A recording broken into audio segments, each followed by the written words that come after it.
essa aula diz respeito a uma análise ilustrativa, né, da perspectiva argumentativa do Thumann.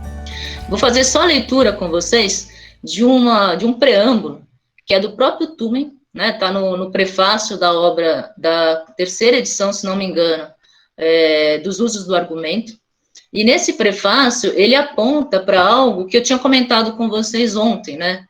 Não era a ideia inicial dele, ou o cerne da teoria dele, aquele layout que a gente vai trabalhar hoje a noite toda, né? Para ele, aquilo fugiu um pouco do controle, digamos assim. Então, ele bem na abertura do prefácio, ele fala o seguinte: os livros são como filhos, saem de casa e fazem novos amigos, mas quase nunca telefonam para os pais, nem mesmo a cobrar. É só por acaso que descobrimos como vai a vida deles.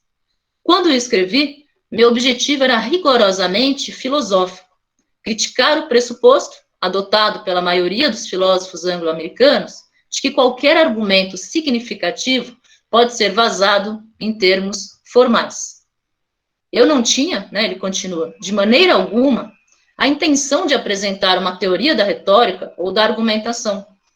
Minha preocupação era a epistemologia contemporânea, não a lógica informal.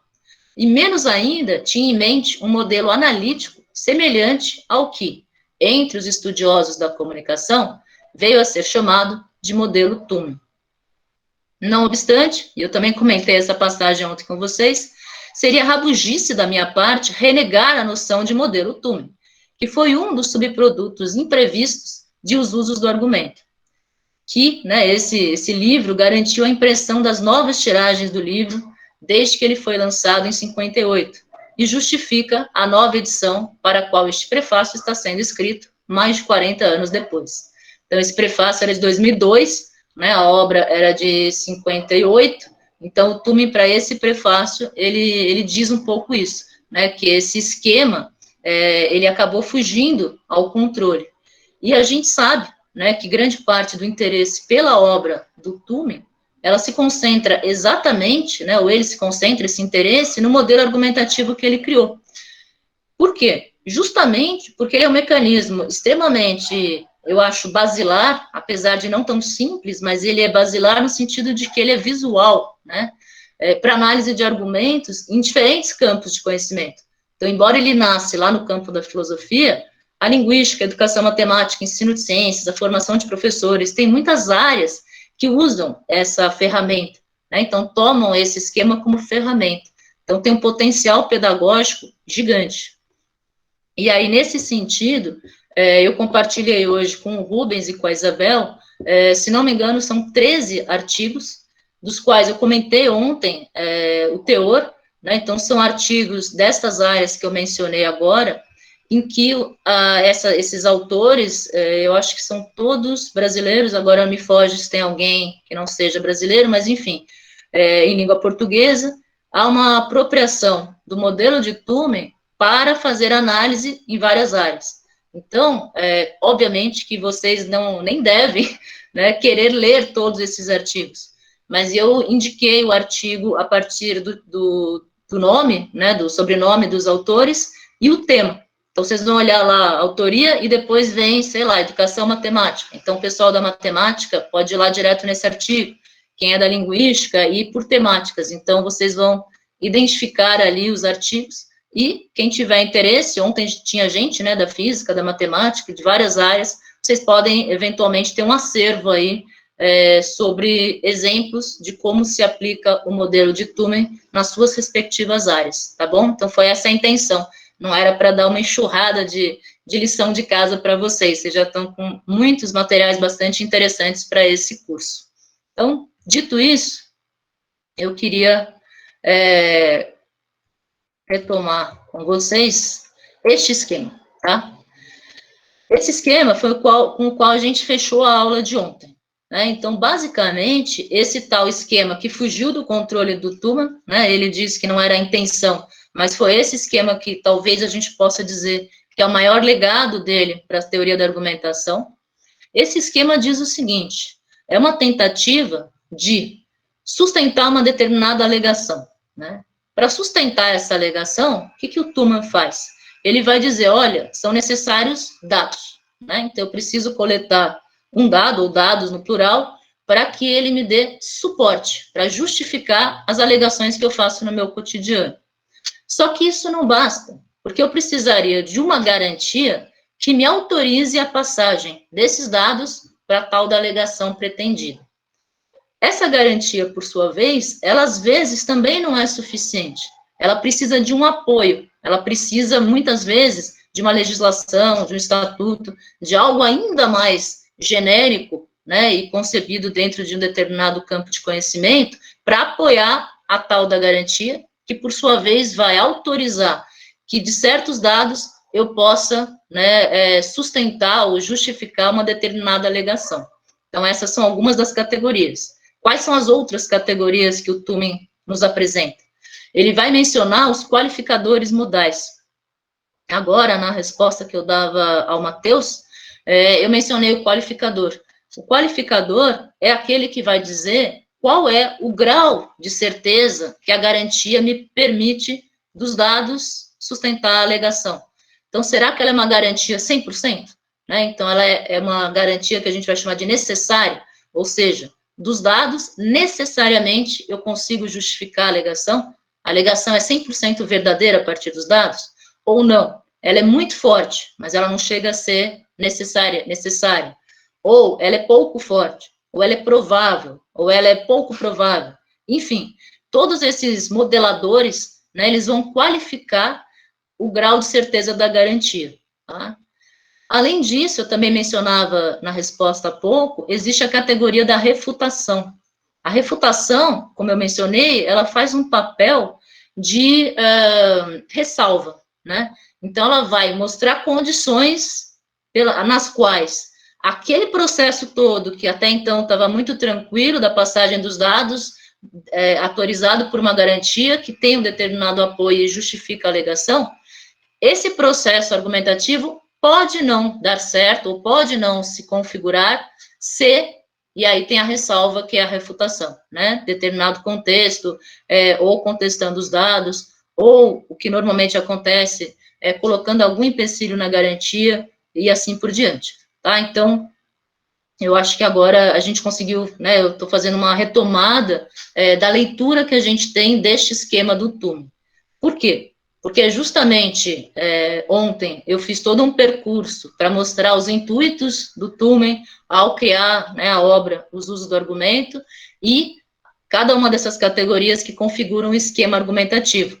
Como o curso se pretende um viés prático, ou seja, eu quero uma ferramenta que me permita fazer análise dos discursos nossos cotidianos, eu preciso, no caso do Turing, estar bastante familiarizado com este esquema. É esse esquema que vai me permitir olhar os argumentos cotidianos e identificar, qual é a alegação daquele que fala, qual é o dado que ele se sustenta, qual é a garantia, às vezes implícita, né? Isso é importante, a gente vai perceber na aula de hoje que algumas dessas categorias nem sempre aparecem em todos os argumentos, né? Então, algumas delas nem sempre vão constar ali no gráfico, e, além disso, algumas são implícitas.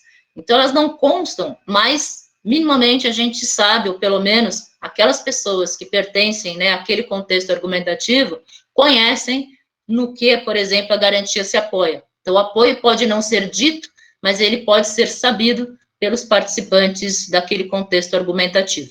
Tudo bem? Então, vamos lá. Vou inverter a ordem aqui. Como a Isabel brincou ontem, né? Ontem eu dei um spoiler aí do que seria o nosso objeto hoje de análise. Esse objeto é o 4º episódio da temporada do Greg News, né? Desculpa, mexi no mouse errado aqui, eu estou com 2 computadores. Então, é o 4º episódio da temporada do Greg News, que se intitula, né, Greg News com Gregório do Vivier. Eu não sei se vocês conhecem esse programa ou conhecem o Gregório do Vivier. O Gregório é um humorista, ele é fundador da Porta dos Fundos, né, um dos fundadores daquele programa Porta dos Fundos, que esse sim, eu acredito que todos, né, aqui presentes no curso de hoje conhecem. e ele é exibido sempre em primeira mão na HBO ou HBO Brasil, né? E depois, na sequência, ele fica disponível na plataforma do YouTube. Eu peguei especificamente um episódio que foi veiculado no dia 17 de abril, e depois foi para o site, né? E ele trata desse tema, o próprio título dele é Delivery.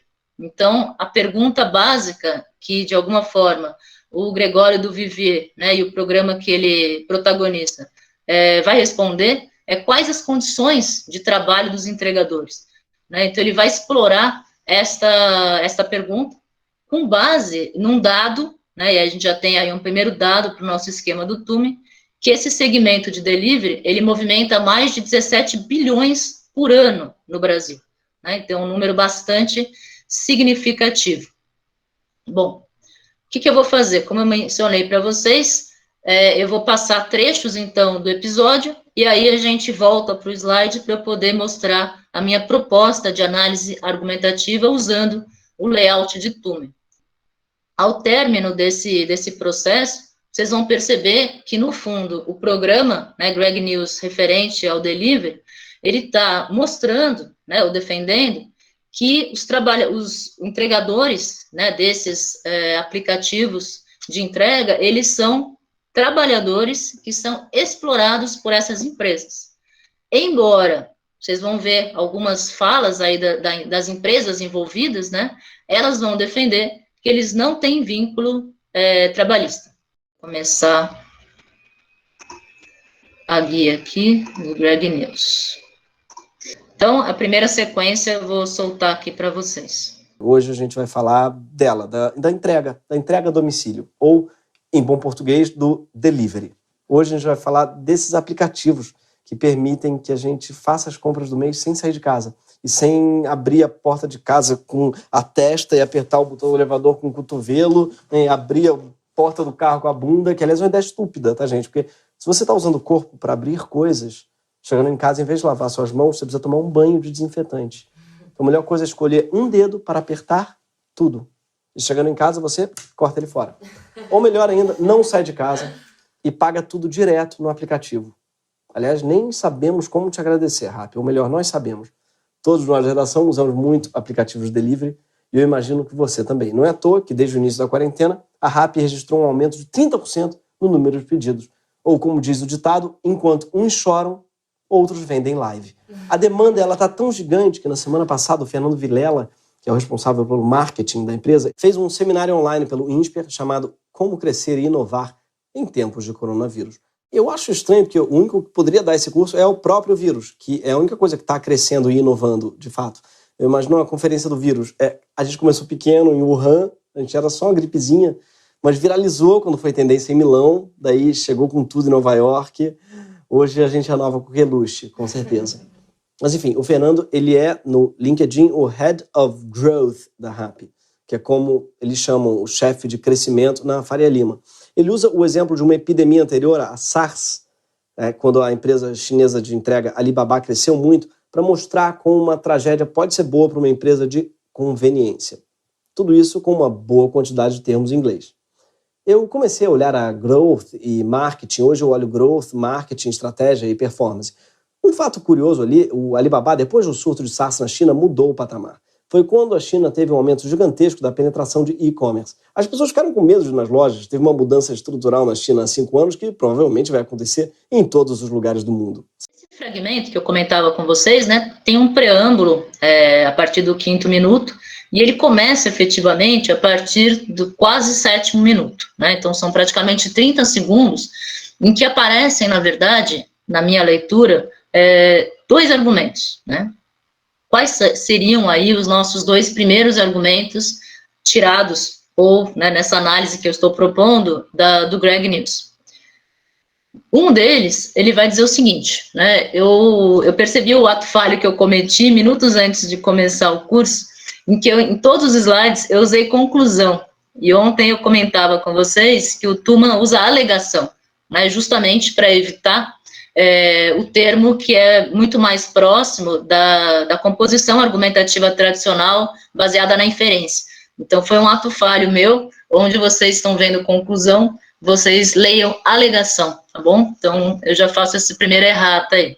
Mas, de qualquer maneira, o que a gente encontra como primeiro argumento, né? Ele traz um dado, né, que durante a epidemia de SARS, que é a síndrome respiratória aguda grave, que aconteceu na China, né, entre os anos de 2002 e 2003, as pessoas saíram menos às ruas, né? Isso foi um fato que constatado aí historicamente. O que se tem que autoriza a conclusão que se pretende? Que as pessoas na rua, elas têm maior chance de contrair o SARS. Isso não é dito, mas é uma garantia implícita. E é uma garantia implícita baseada num apoio que também é implícito. Qual é esse apoio? A gente sabe, né, quem minimamente conhece do que se trata essa síndrome respiratória, sabe que o SARS se propaga por vias respiratórias. Então, uma vez que ele se propaga por vias respiratórias, as pessoas na rua têm maior chance de contrair o SARS. E, durante isso, né, me garante, já que acontece isso, e durante a epidemia do SARS as pessoas saíram menos às ruas, o que de alguma forma, a gente poderia tirar como uma justificativa para alegar? Alegar o quê? Que a China teve um aumento gigantesco de penetração de e-commerce neste período. E o que significa isso? São as tais páginas virtuais que vendem produtos e serviços pela internet. Então, durante, né, a epidemia do SARS, aconteceu esse aumento gigantesco dessas páginas virtuais, desses aplicativos. Pois bem, nesse mesmo trecho de vídeo que vocês assistiram, a gente poderia também retirar um segundo argumento, né? Que argumento é esse? O argumento, ele parte de um dado. Qual é o dado? Aí, especificamente, fala-se da Alibaba, né? A Alibaba é aquela empresa chinesa, justamente, de e-commerce. A Alibaba, depois do surto de SARS na China, ela mudou de patamar, né? E esse trecho vocês encontram naquele slide do programa do Greg News, em que tem um representante falando sobre isso, né? Ele está destacado ali as palavras dele. Então, o dado. O Alibaba, depois do surto de SARS na China, mudou de patamar. O que se pretende concluir? Que o coronavírus vai mudar o patamar de empresas semelhantes em todos os lugares do mundo. Então, pretende-se justificar, foi essa a fala, né, daquele personagem que agora me fugiu o nome, acho que é Felipe alguma coisa, né, um representante aí da empresa, ele vai dizer que o coronavírus, baseado neste dado de que o Alibaba, diante do surto de SARS, ele mudou de patamar, ele está, né, de alguma forma, justificando que o coronavírus vai também mudar de patamar, ou o patamar das empresas de e-commerce. Tem algumas coisas aqui diferentes com relação ao primeiro argumento. Quais? Nesse aqui, a gente pode incluir um qualificador. Por quê? Porque a fala, né, dessa pessoa da qual eu extraí o argumento, ela não traz que necessariamente isso vai acontecer, mas provavelmente, dadas as semelhanças entre, né, os dois tipos aí de surto, isso pode acontecer. E essa semelhança, quem é ela nesse esquema argumentativo? Ela é justamente a minha garantia. Então, qual é a garantia deste argumento 2? O SARS e o COVID, né, o coronavírus, eles têm semelhanças. Ambos são transmitidos por respiração e requerem o isolamento social da população. Então, no fundo, nesse trecho que a gente viu, né, o segundo argumento seria esse. Uma vez que o SARS e o COVID têm semelhanças por serem transmitidos por respiração e eles requerem um isolamento social da população, se o Alibaba, durante o surto de SARS, mudou de patamar, a gente teria na fala desta pessoa que o coronavírus provavelmente também vai mudar o patamar de empresas semelhantes ao Alibaba. Aparece ainda uma outra categoria que a gente também já estudou, que é a refutação. Isso tudo vai acontecer a menos que, e aí, né, uma hipótese implícita, eu incluí isso, né, no nosso argumento para brincar um pouco com essas categorias. A menos o quê? Bom, que apareça uma vacina para o Covid, né, e o isolamento, por consequência, seja interrompido. Então, salvo numa situação, né, extraordinária, que no nosso caso seria muito bem-vinda, de uma vacina para o Covid, essa situação comentada, né, ou descrita no vídeo do Greg News, poderia, de fato, ser justificado. Tá? Então, esses seriam os dois argumentos extraídos dessa passagem inicial. Tá? É o próximo trecho que eu pretendo analisar. Essa segunda passagem, ela tem um preâmbulo, né, em que é dito que a empresa detém toda a informação sobre o salário dos entregadores, ela não diz quanto paga aos entregadores e nem quanto da taxa que ela cobra de nós é repassada para esses entregadores. E o entregador também não fica sabendo quanto o cliente pagou pelo serviço, né? Então, tem um preâmbulo, e aí o minuto que eu mencionava é esse 11h30. Será que um entregador de aplicativo teria mesmo dinheiro para comprar um iPhone? Para descobrir, a gente teria que saber quanto eles ganham, mas as empresas elas não dizem exatamente quanto elas pagam para os entregadores. E o cliente não sabe quanto da taxa vai para o entregador, e o entregador não sabe quanto o cliente pagou. A empresa detém toda a informação. Tudo o que você sabe é o que dizem algumas reportagens, indicando que aplicativos ficam com até 30% do valor total do pedido, mais uma parte significativa da taxa de entrega. Sim, aquela que você acha que paga para o entregador, parte dela fica com o aplicativo. Esse é o caso do Uber Eats, por exemplo. Outras matérias dizem que o preço mínimo varia entre R$ 3,95 e R$ 5,00 por entrega. De acordo com uma pesquisa, entregadores que usam bicicleta e trabalham mais de 12 horas por dia têm um ganho médio mensal de R$ 995, ou menos que um salário mínimo. Da mesma forma que você se cadastra como cliente, quem quer ser um entregador apenas baixa o aplicativo, apresenta documentos, a empresa aprova ou não o seu perfil e você já pode começar a trabalhar. O aplicativo não te fornece moto, bicicleta, capacete. O aplicativo não te fornece nem a maquininha para pagamento no cartão. Aliás, muitas das empresas não te dão nem aquela mochilona quadrada. Você precisa comprar a mochila também. No caso da Rappi, se você completar 40 viagens, a empresa te devolve o dinheiro da bag, que é como eles chamam a mochila. E você também tem que comprar a jaco, que é como eles chamam a jaqueta. Então, esse segundo trecho, que na verdade é o terceiro argumento, porque o primeiro eu acabei extraindo 2 argumentos dele, ele vai fazer o quê? Né? O Gregório do Vivier, ele vai dar vários dados, né? Então ele vai dizer que moto, bicicleta, máquina de cartão, mochila, jaqueta não são providenciados pelas empresas, né, de entrega, ficando a cargo do entregador adquirir esses bens. E aí, com isso, ele vai dizer o quê? Ou vai tentar justificar o quê? Ele vai tentar justificar que os entregadores já começam o seu trabalho junto a essas empresas endividados. Só que o que permite ou autoriza que o programa Greg News diga que desses dados de que, né, os entregadores precisam adquirir estes bens para trabalhar, ele pode justificar que os entregadores já começam o trabalho endividados? Ele está, de alguma forma, colocando, né, implicitamente uma garantia, que é uma garantia que acho que ninguém de nós aqui discordaria. Qual é essa garantia? Aquilo que é exigido para o trabalho deve ser adquirido, né? Então, tudo aquilo que a gente precisa para trabalhar tem que ser adquirido. Nesse tempo de pandemia, a gente sabe muito bem isso, né? Eu tenho colegas docentes que não tinham suporte técnico, né? Então, não tinham notebook ou desktop com câmera, por exemplo, e microfone decente. Então, eles não conseguiam, ou não estão conseguindo, né, dar aula com tempo, eles precisaram providenciar o material.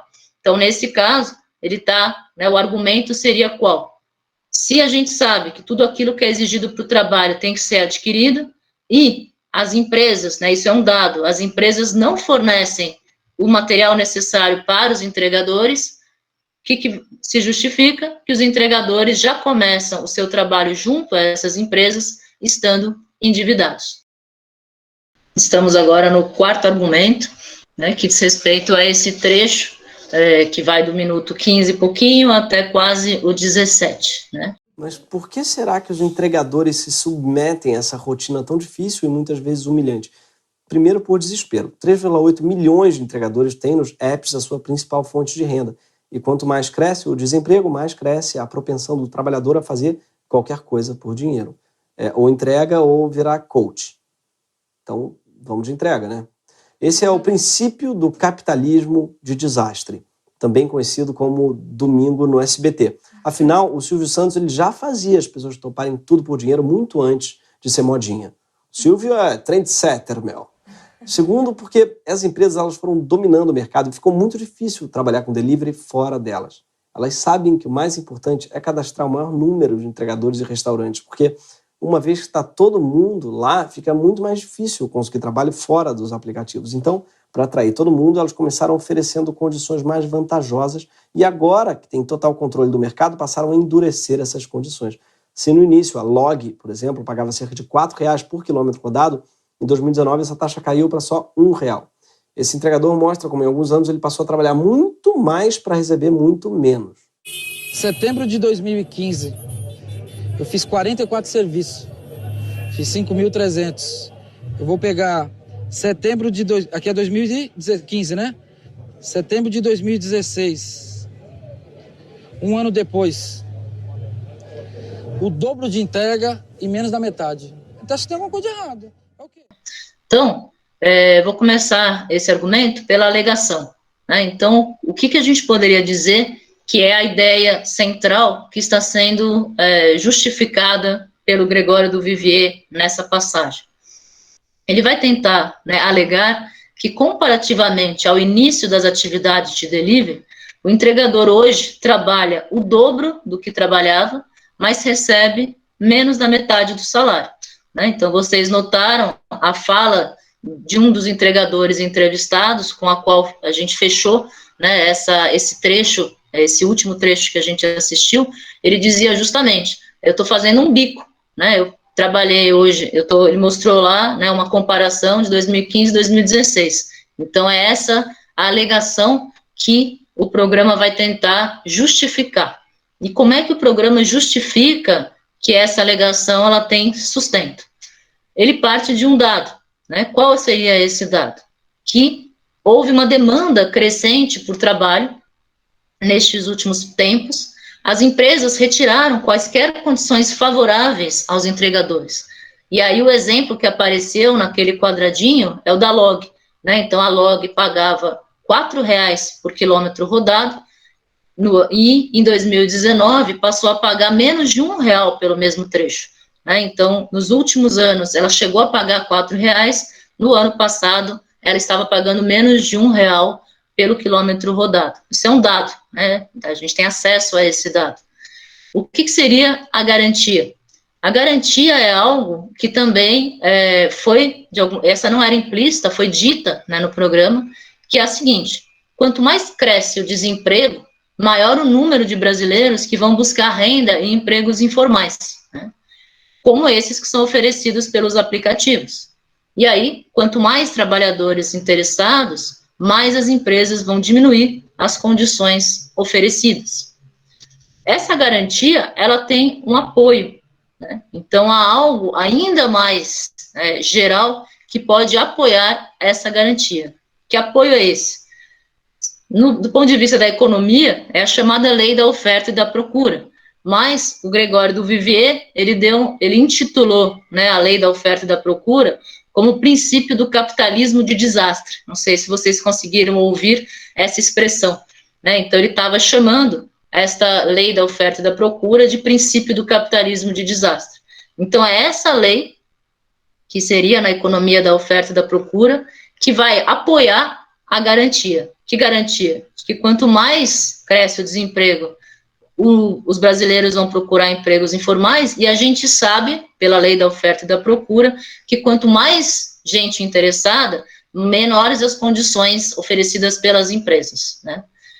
Essa garantia, então, me autoriza que, dos dados coletados de que as empresas começaram a retirar as condições favoráveis aos entregadores, eu posso justificar a minha alegação, qual seja que, comparativamente ao início, né, dessas atividades, destes aplicativos de delivery, o entregador hoje trabalha o dobro do que trabalhava, mas recebe menos da metade do salário.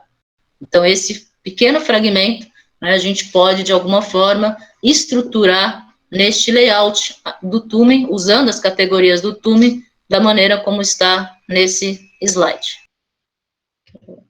Este próximo, né, o nosso quinto argumento, ele vai justamente tentar responder a uma pergunta que fica, né, implícita na fala do Gregório do Vivier no começo do fragmento, que é por que esses entregadores se submetem a essa rotina tão difícil, né?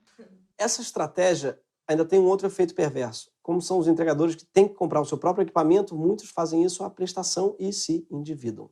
Com isso, eles não podem parar de trabalhar tão facilmente quando as condições pioram. E, pior ainda, agora os aplicativos já têm toda a base de clientes. O maior atrativo deles, no fundo, é você, cliente. É porque você está lá que os entregadores não podem sair.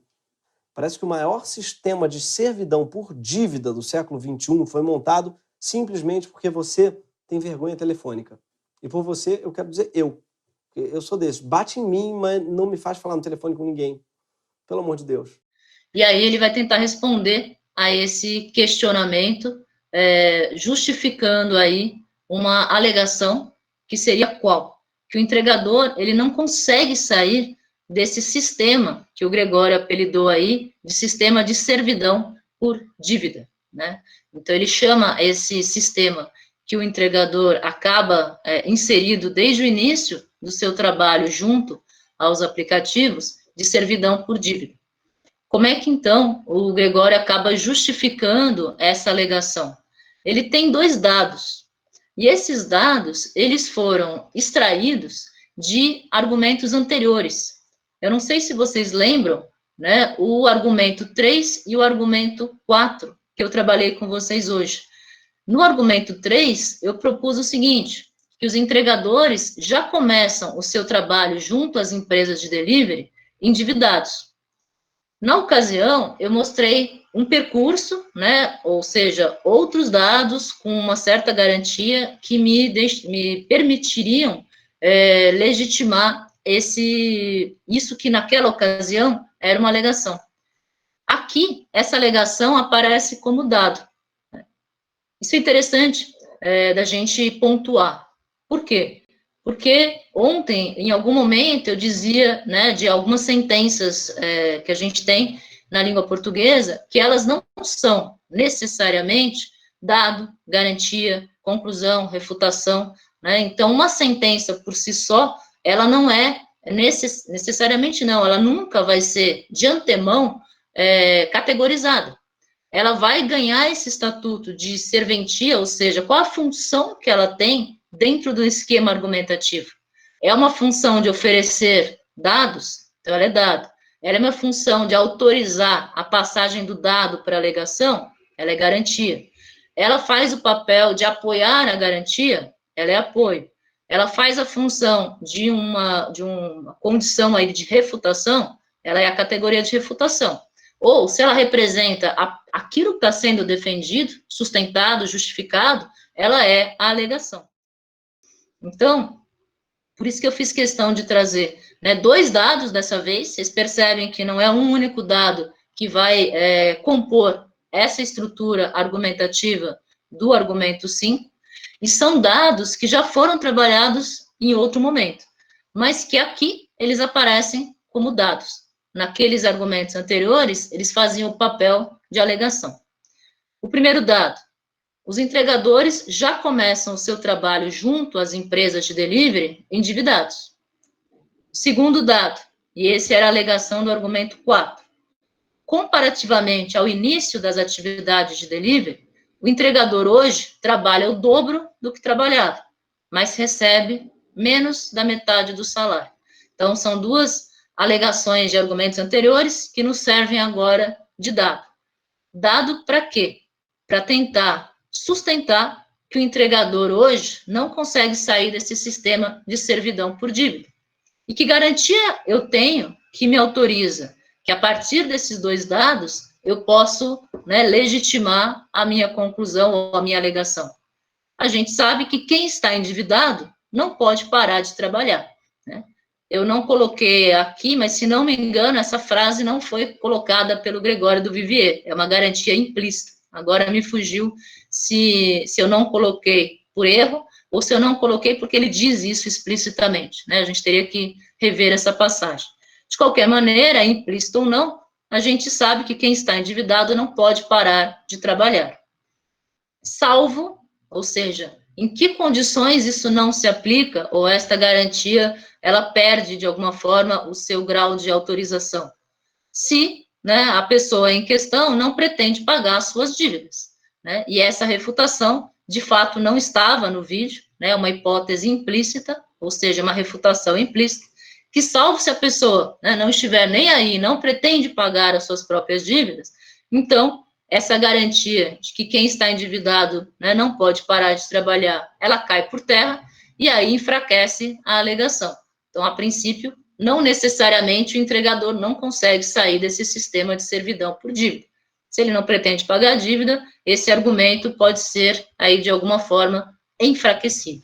Tá? Então, esta é a proposta de um argumento, do quinto argumento, né, do curso dessa noite, baseado nessa passagem do minuto 17 e 20 até o minuto 18.